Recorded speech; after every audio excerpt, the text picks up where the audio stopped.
This country began with heroic witness.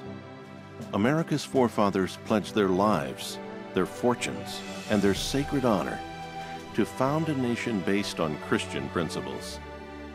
In 1789, in his farewell address, George Washington wrote, "Of all the dispositions and habits which lead to political prosperity, religion and morality are indispensable supports."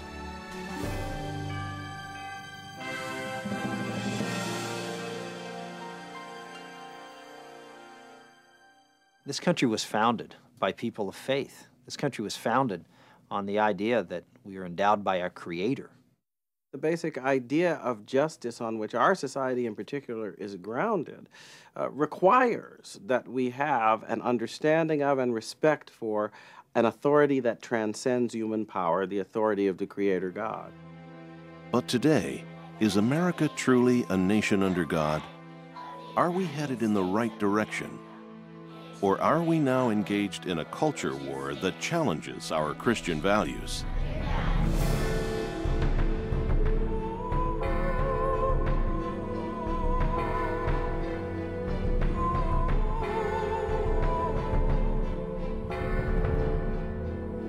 The founders of this nation knew that there is no such thing as the authority of government separate from the authority of God. So when the government pretends to act in a way that is independent of God, it's tearing out the very heart and soul of our nation's philosophy, as expressed in its founding documents. How is this happening? How is this frightening transformation being brought about? Through the courts.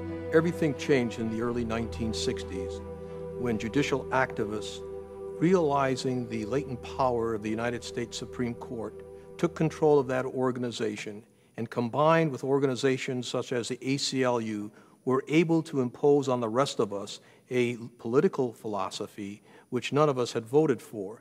They were able to circumvent the legislative branch of government and slowly became the most dominant force in our society.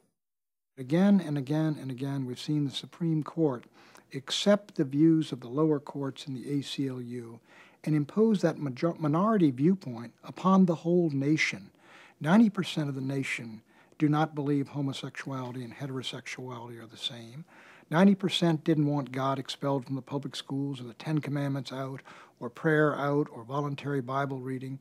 What the ACLU does is convince one judge to accept its point of view, and then it gets to the Supreme Court, and then the Supreme Court takes this minority view and imposes it on America. The purpose of the Thomas More Law Center is to defend and assert the religious freedom of Christians and protect family values and the sanctity of human life in the courts of this land.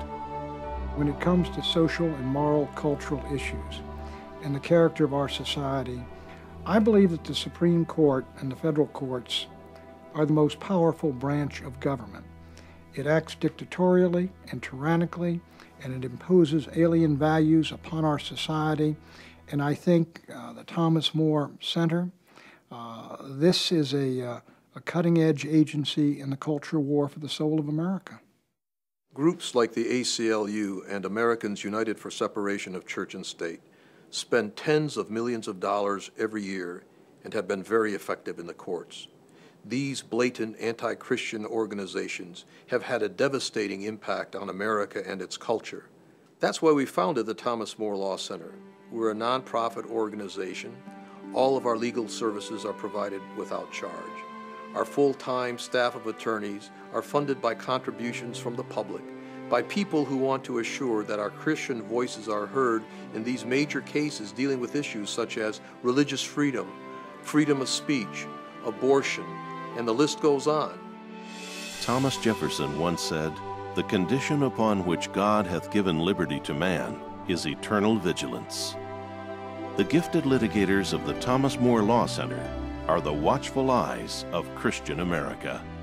Christians need warriors in the courts where the cultural war is being fought.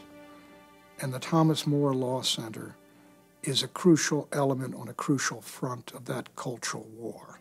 The Thomas More Law Center must be active and involved in these decisions, because if they're not, then a voice of millions of Christians in this country and around the world is not going to be heard on issues that are going to impact everyday matters like abortion, like marriage, and like our ability to practice our faith. I think it's important to support the work of Thomas More Law Center, because if we don't have lawyers who are shaped in the tradition of natural and divine law, then we are not going to be able to see that tradition effectively applied in our courts and on our benches in the course of the future. We live in an increasingly secular society.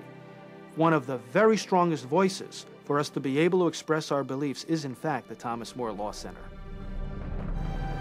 Now is the time for Christian voices to be heard.